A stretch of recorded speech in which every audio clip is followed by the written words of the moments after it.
Depuis 2000, une convention lie l'hôpital de Niamey à la principauté de Monaco et dans le cadre de cet accord, une délégation de l'hôpital nigérien composée du directeur général, du président du conseil d'administration, du médecin-chef ainsi que du chef de service d'orthopédie traumatologique est venue visiter toutes les structures hospitalières de la principauté.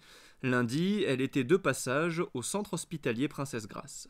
Nous avons visité pas mal de services, notamment chez nous, quand on venait à l'hôpital national de Niamey. La première des choses, il faut aller voir le service des urgences. On a vu la méticuleuse organisation de ces services d'urgence ici, au niveau de l'hôpital Princesse Grace.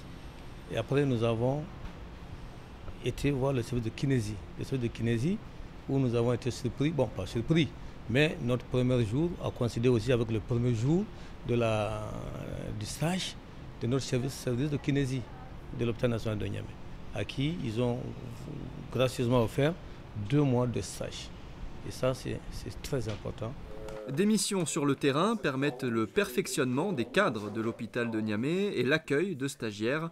Mardi, la délégation nigérienne s'est rendue à la Croix-Rouge monégasque où a eu lieu une remise de cadeaux ainsi qu'une visite des locaux. Nous avons mis en place à partir de 2001, donc ça ne remonte pas à hier, des missions chirurgicales vers l'hôpital national de Niamey qui sont composées de bénévoles de la Croix-Rouge, en tout cas de médecins qui partent d'ici sous la bannière de la Croix-Rouge et qui vont passer en général pour des durées d'une dizaine de jours, quelques temps sur place pour opérer des patients et notamment, en particulier, faire des prothèses totales de hanche, puisque la première prothèse totale de hanche a été effectuée par nos équipes dans le pays, au Niger, il y a de cela maintenant 7 ou 8 ans. Plus de 800 personnes ont été opérées au Niger, dont une centaine d'enfants, et 21 missions ont déjà été effectuées sur place.